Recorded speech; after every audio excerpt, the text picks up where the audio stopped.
ನಮಸ್ಕಾರ. ಕರ್ನಾಟಕ ಧ್ವನಿಗೆ ಸ್ವಾಗತ.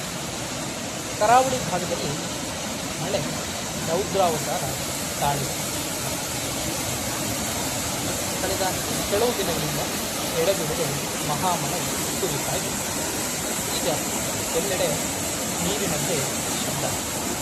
ಪ್ರಕೃತಿಯ ಈ ಸ್ವರೂಪ ಒಂದೆಡೆ ಜನರಲ್ಲಿ ಕುತೂಹಲವನ್ನು ಕೆರಳಿಸಿದರೆ, ರಾಜ್ಯದ ಕೆಲವು ಭಾಗದಲ್ಲಿ ಇನ್ನೂ ಕೂಡ ನೀರಿಗಾಗಿ ಪರದಾಟ ನಡೆಸ್ತಾ ಇದ್ದಾರೆ. ಈ ದೃಶ್ಯ ನೀವು ಕಾಣ್ತಾ ಇದ್ದೀರಿ. ತುಂಬಿ ಹರಿತಾ ಇದೆ.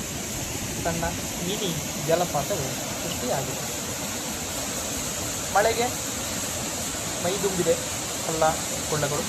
ಸತತವಾಗಿ ಸುರಿತಾ ಇರುವಂತಹ ಈ ಮುಂಗಾರಿನ ಆರ್ಭಟಕ್ಕೆ ಕರಾವಳಿಯ ಸಣ್ಣ ಸಣ್ಣ ಹಳ್ಳ ಕೊಳ್ಳಗಳು ಈಗ ಸಮುದ್ರದಂತೆ ಜಲಾವೃತಗೊಂಡಿದೆ.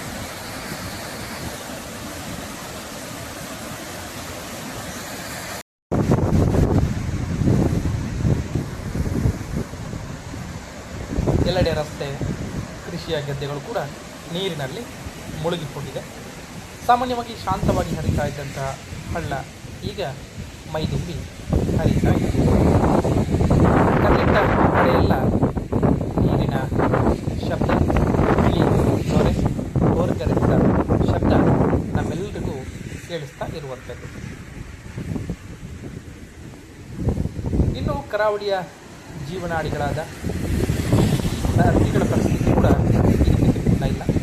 ನೇತ್ರಾವತಿ ಆಗಿರ್ಬೋದು, ಮಲಧಾರ ಆಗಿರ್ಬೋದು, ಶರಾವತಿ ಆಗಿರ್ಬೋದು, ಫಲ್ಗುಣಿ ಮೊದಲಾದ ಪ್ರಮುಖ ನದಿಗಳು ಹರಿತಾ ಇದೆ.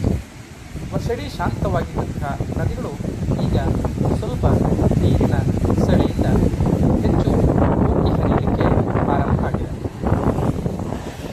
ತನ್ನ ದಾರಿಯಲ್ಲಿ ಸಿಕ್ಕಿದ್ದನ್ನೆಲ್ಲ ಕೊಚ್ಚಿಕೊಂಡು ಹೋಗುವಷ್ಟು ರಭಸವನ್ನು ಈಗ ಪಡ್ಕೊಂಡಿದೆ.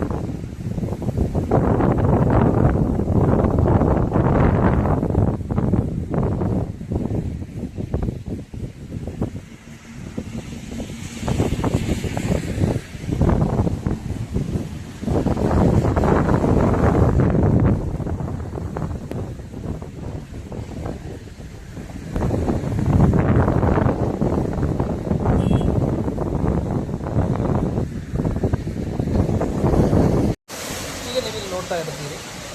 ಈ ಅದ್ಭುತ ದೃಶ್ಯವನ್ನು ಒಂದು ಸೂಕ್ಷ್ಮವಾಗಿ ಗಮನಿಸಿ. ಇದು ಮಳೆ ಬಂದಾಗ ಸೃಷ್ಟಿಯಾಗುವಂಥ ಸಣ್ಣ ಜಲಪಾತಗಳು. ಪಶ್ಚಿಮ ಘಟ್ಟ ಮತ್ತು ಕರಾವಳಿಯ ಭಾಗದಲ್ಲಿ ಎಲ್ಲೆಡೆ ಕಾಣಿಸಿಕೊಳ್ಳುವಂಥ ಈ ಮಿನಿ ಜಲಪಾತಗಳು ಮಳೆ ಬಂದ ಕೂಡಲೇ ನಮ್ಮೆಲ್ಲರ ಕಣ್ಣಿಗೆ ಕಾಣಿಸಿಕೊಳ್ಳುತ್ತೆ. ಭಾರೀ ಮಳೆಯಿಂದಾಗಿ ಹರಿದು ಬರುವಂತಹ ಗುಡ್ಡದ ನೀರು ಸುಂದರ ಜಲಪಾತವಾಗಿ ಈಗ ಮಾರ್ಪಟ್ಟಿರುವಂಥದ್ದು. ಹಾಲಿನ ಹೊಳೆಯಂತೆ ಬೆಟ್ಟದ ಮೇಲಿಂದ ನೀರು ರಭಸವಾಗಿ ಧುಮ್ಮಿಸ್ತಾ ಇದೆ. ಮಳೆಯ ಈ ಆರ್ಭಟ ಪ್ರಕೃತಿಯ ಅದ್ಭುತ ಸೌಂದರ್ಯವನ್ನು ನಮಗೆ ತೋರಿಸ್ತಾ ಇದ್ದರೂ ಕೂಡ ಇದರ ಹಿಂದೆ ಅಷ್ಟೇ ತೀವ್ರವಾದ ಅಪಾಯ ಕೂಡ ಅಡಗಿದೆ ಅನ್ನುವಂಥದ್ದನ್ನು ನಾವು ಗಮನಿಸಬೇಕು. ಹಳ್ಳ ಜಲಪಾತ, ರಸ್ತೆಯಲ್ಲಿ ಹರಿಯುವಂಥ ನೀರಿನ ರಭಸಕ್ಕೆ ಸಿಲುಕಿದರೆ ಜೀವಕ್ಕೆ ಕುತ್ತು ಕೂಡ ಬರಬಹುದು. ಈ ಬಾರಿ ಕೆಟ್ಟ ಪ್ರದೇಶಗಳಲ್ಲೂ ಕೂಡ ಭೂಕುಸಿತದ ಭೀತಿ ಎಂದಿನಂತೆ ಇದೆ. ಇಂಥ ಸೌಂದರ್ಯವನ್ನು ದೂರದಿಂದಲೇ ನೋಡಿ ಆನಂದಿಸಲು ನಮ್ಮೆಲ್ಲರ ಕರ್ತವ್ಯ.